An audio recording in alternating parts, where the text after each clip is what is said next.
प्यारे बच्चों, आज हम कक्षा 10 का विज्ञान का चैप्टर नंबर 5 करेंगे।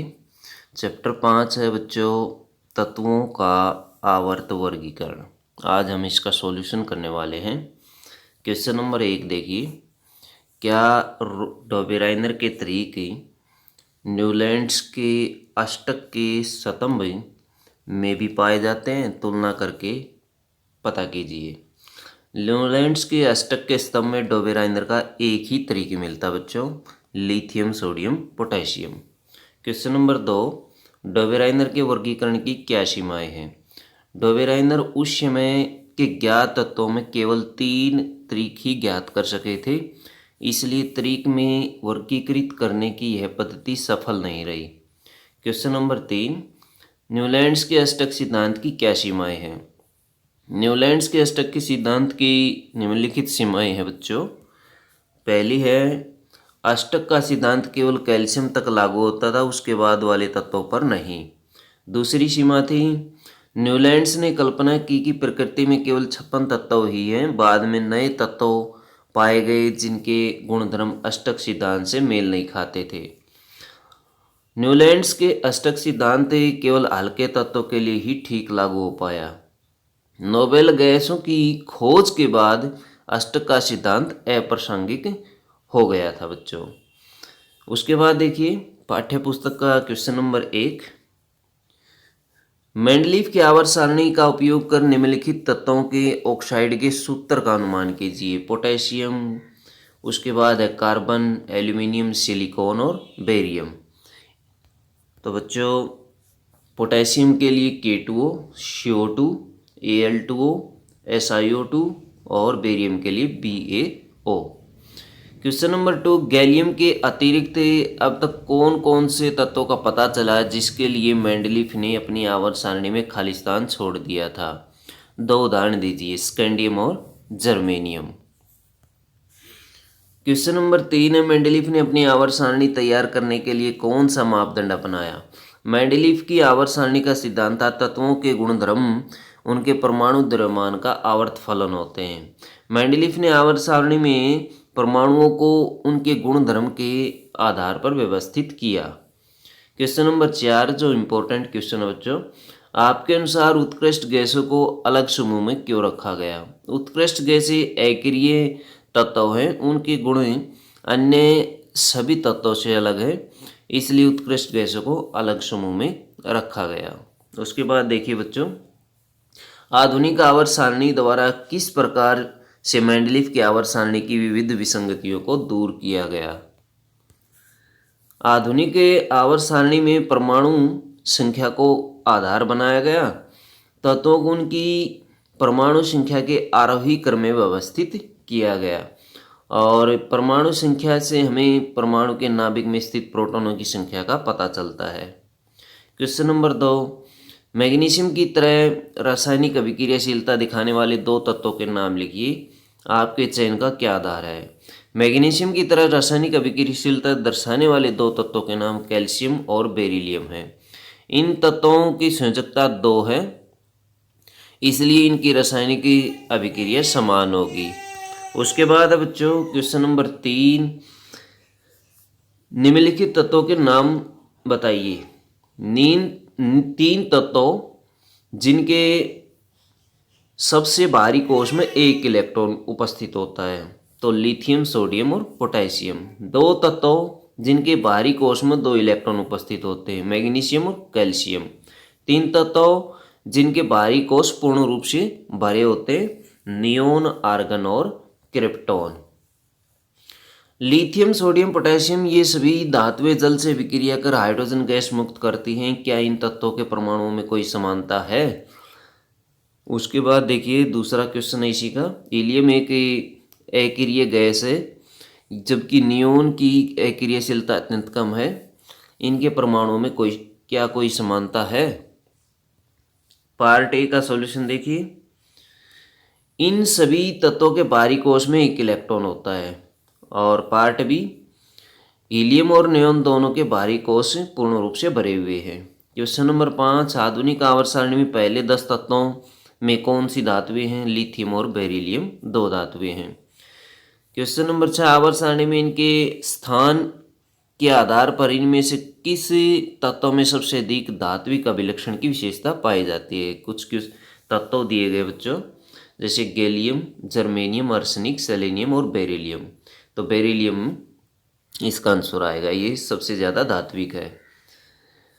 आवर्त सारणी में बाईं से दाईं ओर जाने पर प्रवृत्तियों में कौन कौन सा कथन असत्य है। अभ्यास क्वेश्चन है बच्चों। क्वेश्चन नंबर 1, तत्वों की धात्विक प्रकृति घटती है, संयोजकता इलेक्ट्रॉनों की संख्या बढ़ जाती है, और परमाणु आसानी से इलेक्ट्रॉनों का त्याग करते हैं, इनके ऑक्साइड अधिक अम्लीय हो जाते हैं। तो इसका आंसर क्या आएगा, ऑप्शन सी आएगा, परमाणु आसानी से इलेक्ट्रॉनों का त्याग करते हैं। क्वेश्चन नंबर 2, तत्व XCl2 सूत्र वाला एक क्लोराइड बनाता है जो एक ठोस है और जिसका गलनांक अधिक है। आवर्त सारणी में यह तत्व संभवतः किस समूह के अंतर्गत आएगा। तो सोडियम वाले में, मैग्नीशियम में, एल्यूमिनियम या सिलिकॉन। तो इसका आंसर आएगा मैग्नीशियम, MgCl2 सूत्र बनाएगा। उसके बाद क्वेश्चन नंबर 3 देखिए, किस तत्व में 2 कोष हैं, दोनों इलेक्ट्रॉनों से पूर्ण रूप से भरे हुए हैं। नियोन में 2 कोष हैं और ये इलेक्ट्रॉन से पूर्ण रूप से भरे हुए हैं। इलेक्ट्रॉनिक विन्यास 282 किसका होता है, ये मैग्नीशियम का होता है। 282 जोड़ेंगे तो 12 आएगा। क्वेश्चन नंबर 3, कुल 3 कोष हैं और संयोजकता कोष में 4 इलेक्ट्रॉन है। तो सिलिकॉन आएगा, सिलिकॉन के संयोजकता कोष में 4 इलेक्ट्रॉन होते हैं। कुल 2 कोष हैं और संयोजकता कोष में 3 इलेक्ट्रॉन उपस्थित हैं। बोरोन 2 कोष हैं, संयोजकता कोष में 3 इलेक्ट्रॉन मौजूद हैं। दूसरे कोष में पहले कोष से दुगने इलेक्ट्रॉन हैं। कार्बन आएगा, दूसरे कोष में पहले कोष से दुगने इलेक्ट्रॉन हैं। क्वेश्चन नंबर 4 देखेंगे, आवर्त सारणी में बोरोन के स्तंभ के सभी तत्वों के कौन से गुणधर्म समान हैं। आवर्त सारणी में बोरोन स्तंभ के सभी तत्व धातुएं हैं, इनके संयोजकता इलेक्ट्रॉनों की संख्या 3 है, सभी धातुएं विद्युत की सुचालक है। बी पार्ट देखिए, आवर्त सारणी में फ्लोरीन के स्तंभ के सभी तत्वों के कौन से गुणधर्म समान हैं। आवर्त सारणी में फ्लोरीन के स्तंभ के सभी तत्व अधातुएं हैं और इनके संयोजकता इलेक्ट्रॉनों की संख्या 1 है। क्वेश्चन नंबर 5 देखेंगे। क्वेश्चन नंबर 5, एक परमाणु का इलेक्ट्रॉनिक विन्यास 287 है, इस तत्व की परमाणु संख्या क्या है। तो इस तत्व की परमाणु संख्या 17 है। निम्न में से किस तत्व के साथ ही इसकी रासायनिक समानता होगी। परमाणु संख्या कोष्टक में दी गई है। Nitrogen 7, fluorine 9, phosphorus 15, argon 18। यह रासायनिक रूप से फ्लोरीन 9 से के समान होगा, फ्लोरीन के समान होगा, क्योंकि इस तत्व का इलेक्ट्रॉनिक विन्यास इसके समान होगा।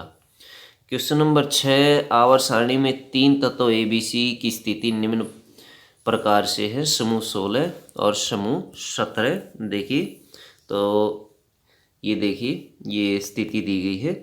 अब बताइए कि A धातु है या अधातु है। तो बच्चों A क्या है, अधातु है। A की अपेक्षा C अधिक अभिक्रियाशील है या कम अभिक्रियाशील है। तो जो इसका आंसर देखिए, A अधिक अभिक्रियाशील है, क्योंकि ऊपर से नीचे आने पर अभिक्रियाशीलता कम होती चली जाती है। क्वेश्चन नंबर C देखेंगे, C का साइज B से बड़ा होगा या छोटा होगा। तो C का साइज B से छोटा होगा, क्योंकि बाएं से दाएं जाने पर परमाणु का आकार कम होता चला जाता है। क्वेश्चन नंबर D देखिए, तत्व A किस प्रकार से के आयन धनायन बनाएगा या ऋणायन बनाएगा। इसका आंसर है A ऋणायन बनाएगा, क्योंकि यह एक इलेक्ट्रॉन को स्वीकार करता है। क्वेश्चन नंबर 7 देखेंगे, नाइट्रोजन परमाणु संख्या 7 होती है, फास्फोरस की परमाणु संख्या 15 होती है। आवर्त सारणी के समूह 15 के तत्व हैं दोनों। इन दोनों तत्वों को इलेक्ट्रॉनिक विन्यास लिखें। इनमें से कौन सा तत्व अधिक ऋण विद्युत होगा और क्यों होगा। नाइट्रोजन का इलेक्ट्रॉनिक विन्यास परमाणु संख्या 7 होती है और इलेक्ट्रॉनिक विन्यास 2,5 होगा। फास्फोरस का इलेक्ट्रॉनिक विन्यास 2,8,5 होगा। नाइट्रोजन अधिक ऋण विद्युत होगा, समूह में नीचे जाने पर कोष की संख्या बढ़ती चली जाती है, जिससे संयोजक इलेक्ट्रॉन नाभिक से दूर चला जाता है और प्रभावी परमाणु चार्ज कम हो जाता है। क्वेश्चन नंबर 8 है, तत्वों के इलेक्ट्रॉनिक विन्यास का आधुनिक आवर्त सारणी में तत्वों की स्थिति से क्या संबंध है। आधुनिक आवर्त सारणी में समान इलेक्ट्रॉनिक विन्यास वाले परमाणुओं को एक ही समूह में रखा गया है। एक समूह में संयोजकता इलेक्ट्रॉनों की संख्या भी समान होती है। क्वेश्चन नंबर 9 है, आधुनिक आवर्त सारणी में कैल्शियम जिसकी परमाणु संख्या 20 है के चारों ओर 12, 19, 21 और 38 परमाणु संख्या वाले तत्व स्थित हैं। इनमें से किन तत्वों के भौतिक और रासायनिक गुणधर्म कैल्शियम के समान हैं। परमाणु संख्या 12 वाले तत्वों में कैल्शियम के समान ही रासायनिक गुणधर्म होते हैं, क्योंकि दोनों में संयोजकता इलेक्ट्रॉनों की संख्या 2 होती है अथवा समान होती है। क्वेश्चन नंबर 10, आधुनिक आवर्त सारणी और मेंडलीव की आवर्त सारणी के तत्वों की व्यवस्था की तुलना कीजिए। आधुनिक आवर्त सारणी और मेंडलीव की आवर्त सारणी में तत्वों की व्यवस्था की तुलना निम्न प्रकार से है। आधुनिक आवर्त सारणी बच्चों, तत्वों को उनके परमाणु संख्या के बढ़ते क्रम में व्यवस्थित किया गया है, जबकि मेंडलीव की आवर्त सारणी में परमाणु द्रव्यमान के बढ़ते क्रम में व्यवस्थित किया गया है। इसमें कुल 18 समूह और 7 पंक्तियां, जबकि मेंडलीव की आवर्त सारणी में 7 समूह और 6 पंक्तियां हैं। हाइड्रोजन को आक्सार धातुओं के ऊपर रखा गया है। इसमें हाइड्रोजन की स्थिति जो है वो निश्चित नहीं है। आवर्त सारणी के बाएं तरफ धातुएं मौजूद है, जबकि दाएं तरफ अधातुएं मौजूद हैं। जबकि मेंडलीव की आवर्त सारणी में धातुओं और अधातुओं के लिए कोई निश्चित स्थान नहीं है। इसमें अक्रिय गैसों के लिए स्थान निश्चित किया गया है, जबकि मेंडलीव की आवर्त सारणी में अक्रिय गैसों के लिए कोई निश्चित स्थान नहीं है।